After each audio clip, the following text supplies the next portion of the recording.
Mikayla, all right, I've got your work up. Let me just get this into the window. Okay, that didn't work, so let's try this.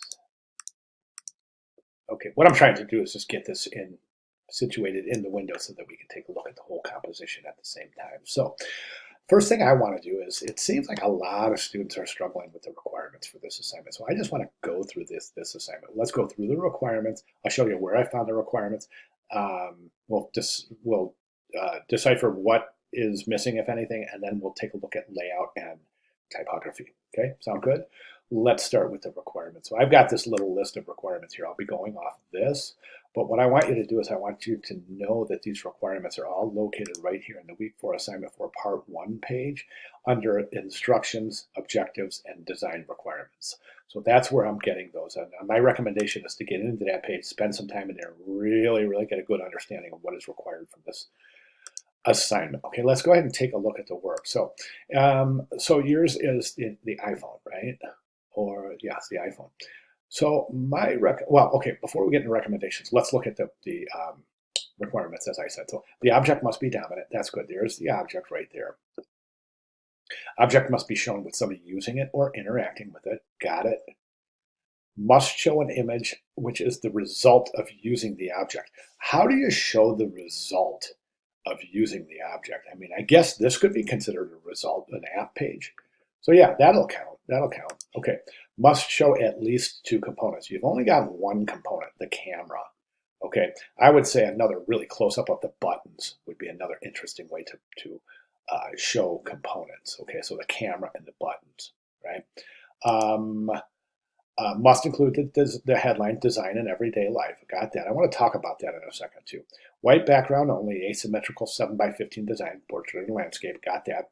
Your imagery must come in contact with the edge of the page somewhere twice. Boom, boom, boom, boom. Got that. Design must combine images that are in boxes as part of the background and cropped individually with no backgrounds. So right now you've got that. That's got no background. That does have a background. So good job there. Okay. Full color, keep your image dominant, must use a grid. All right, let's go ahead and take a look. Now just make sure that you have all of those. Those are all fair game for grading, right? So again, be sure to go through that instructions, objectives, and design requirements and that page 4 week 4 assignment 4 assignment page. Okay. All right. So right now the headline is, I don't think it's very compelling. There's a couple of reasons, and it's just very pedestrian. Okay. My recommendation is to really try to work on a nice typographic composition for the headline. Now I want to jump over to the week 4. Welcome to week 4, and I've got these examples at the bottom of the page, and I want to draw your attention to this. Isn't that gorgeous? And that's what I'm looking for. I'm looking for some kind of a typographic composition like that, as opposed to simply setting the type. And this typeset here, we've got really wide spacing, letter spacing, in both in everyday life and design. So remember all the kerning we did in week 1 and 2. Let's go ahead and get that applied to this title area. I don't recommend center aligning the title area. As a matter of fact, I don't recommend center aligning anything in graphic design unless it's something like a wedding invitation. A center alignment does nothing to activate negative space, as we have learned. So my recommendation is to stay away from center alignment. Okay, the paragraph, your rags need to be adjusted, right? So you got this point right here, right? And then you have this angle right here. We have that point there and this angle right here. And those are two indications of poor rags.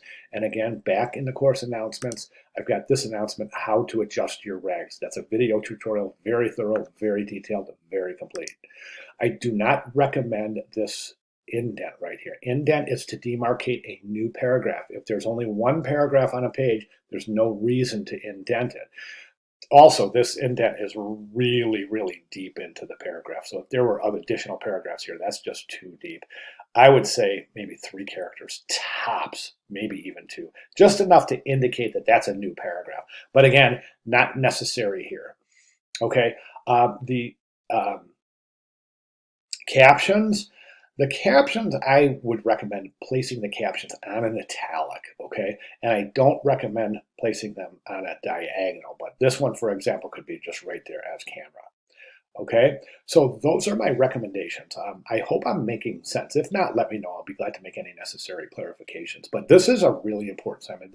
This week is kind of where the rubber hits the road, so to speak. So we're learning a lot of typographical rules here for which to apply to this assignment, and of course our final project, which is coming up, which we assign next week during week 5. So those are my recommendations. If you have any questions, let me know. But I would like to see those comments reflected in your final submission coming up Sunday. Okay? All right, great. Thank you very much.